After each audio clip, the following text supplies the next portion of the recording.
Dans la capsule que je vais faire ici, nous allons voir deux sections. La première section, c'est la définition d'une relation et ensuite, on va voir la différence entre les deux types de variables, soit la dépendante et la indépendante. Débutons avec qu'est-ce qu'une relation? Eh bien, une relation, c'est un lien entre deux variables. Dans la vie courante, il y a beaucoup de situations où vont intervenir deux variables. Ici, vous avez deux exemples. La relation entre l'âge et la grandeur d'un enfant. Donc, on sait bien que lorsqu'on est un enfant, donc généralement, plus on vieillit, la grandeur va augmenter aussi. Ici, vous avez un autre exemple, la durée d'une course et la distance parcourue. Donc, généralement, à moins qu'on arrête, mais la durée de la course, donc lorsqu'elle augmente, bien, la distance qu'on va parcourir va aussi augmenter. Donc, parfois, il y a une variable augmente, l'autre peut aussi diminuer. Donc, il y a un lien entre les deux variables. Donc, c'est ça une relation. Pour la section B, eh bien, pour nos deux variables, il y en a une qui va être dépendante, puis il y en a une qui va être indépendante. Donc, allons voir la différence entre les deux. La variable indépendante peut prendre différentes valeurs et influer sur la variable dépendante. Elle est toujours représentée par la variable x, tandis que la variable dépendante, elle va varier selon la valeur donnée à la variable indépendante. Elle est toujours représentée par la variable y. Un petit truc que je donne à mes élèves, c'est souvent j'aime mieux débuter à la recherche de notre variable dépendante parce que c'est celle-là qu'on va calculer selon l'autre. Donc, je me dis toujours, bien, laquelle que je dois calculer. Donc, par exemple, mon salaire, bien, il est calculé selon le nombre d'heures que je vais avoir travaillé. Donc, le salaire, c'est la variable dépendante parce qu'elle dépend du temps que je vais travailler. Alors, allons faire ici 4 exemples dans nos notes de cours. Je vais les lire avec vous. Isabelle enseigne le ski.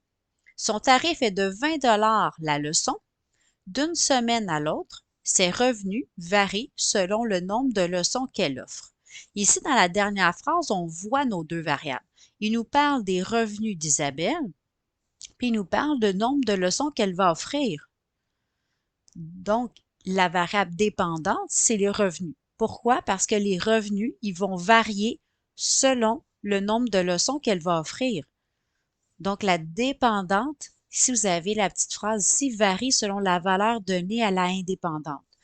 Alors ici, sur la ligne, on va écrire, je vais choisir un crayon, on va écrire ici, donc, pour la variable dépendante, ça serait ses revenus. Lorsque vous connaissez les unités de mesure, on va les indiquer. Donc ici, ce sont des dollars. Donc les revenus dépendent de quoi? Eh bien, du nombre de leçons. Donc ici, on n'aura pas d'unité de mesure pour le nombre de leçons. Pour l'exemple 2, on fait cuire un rôti au four à 300 degrés. C'est pas Celsius, hein, c'est Fahrenheit. Sinon, il serait calciné. On s'intéresse à la relation entre le temps de cuisson et la grosseur du rôti. Alors ici, vous avez vos deux variables. Souvent, j'aime bien les identifier dans le texte. Ils nous le disent dans la dernière phrase. Ce qu'on veut regarder de la situation qui est là, c'est le temps de cuisson et la grosseur du rôti. Donc, on doit déterminer laquelle qui dépend de l'autre. Eh bien, le temps de cuisson, qui est la dépendante, bon, bien, le temps de cuisson va dépendre de la grosseur du rôti. Parce que si j'achète un petit rôti, eh bien, mon temps de cuisson, je vais le calculer selon que j'ai un petit rôti. Donc, ici, je vais écrire temps de cuisson. Ici, je ne connais pas les unités de mesure. Ça pourrait être des heures, ça pourrait être des minutes. Donc, quand je ne le connais pas, on n'écrit rien. Pour la grosseur du rôti, c'est le même principe.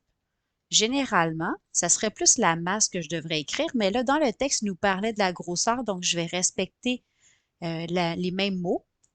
Sauf que généralement, le temps de cuisson est calculé selon la masse, et la masse est généralement soit en grammes ou en kilogrammes. Mais ici, on ne le connaissait pas, j'indique rien. Prochain exemple, l'exemple 3, on ajoute du chlore à l'eau d'une piscine. On s'intéresse à la relation entre la quantité de chlore ajoutée, première variable, et le volume d'eau de la piscine. Je vais commencer par déterminer ma variable dépendante. Eh bien, c'est la quantité de chlore. Pourquoi? Parce que la quantité de chlore que je vais ajouter dans ma piscine dépend du volume d'eau. Alors, si j'ai une grosse piscine, pensez à les piscines municipales, bien, la personne qui gère l'entretien va avoir à mettre beaucoup plus de chlore dans la piscine. Donc, quantité de chlore ajoutée. Ici, on ne connaît pas l'unité de mesure, donc je ne vais rien écrire. Dépend du volume d'eau de la piscine. Même chose ici, l'unité de mesure, on ne la connaît pas. Probablement, c'est des litres ou bien des kilolitres, mais on ne l'écrit pas. Le dernier des exemples, Marc-Antoine se déplace à une vitesse de 90 km par heure. On s'intéresse à la relation entre le nombre de kilomètres parcourus et le temps écoulé. Alors ici, la variable dépendante, ça serait le nombre de kilomètres parcourus. Eh bien, si on appelle ça la distance, là, j'aurais pu écrire distance en kilomètres. Nombre de kilomètres parcourus, ça dépend du temps écoulé. Temps écoulé. Ici, je vais mettre des heures parce qu'on nous donnait quand même la vitesse exprimée en kilomètres par heure. Puis ici, le kilomètre, je l'avais indiqué. Donc, c'est sûr, je préfère ici, par exemple, si j'écris distance en kilomètres, je préfère ceci parce que le nom de la variable, c'est la distance parcourue. Et l'unité de mesure, généralement, on l'exprime dans notre parenthèse. Alors, pour se faciliter la tâche, on peut utiliser la formulation suivante. Donc, telle chose, donc lorsque vous avez une variable, donc si vous dites ça dépend de quelque chose d'autre, eh bien, la première chose qu'on dit, c'est votre variable dépendante parce que celle-ci va dépendre de l'autre variable. Alors, ceci conclut les sections A et B.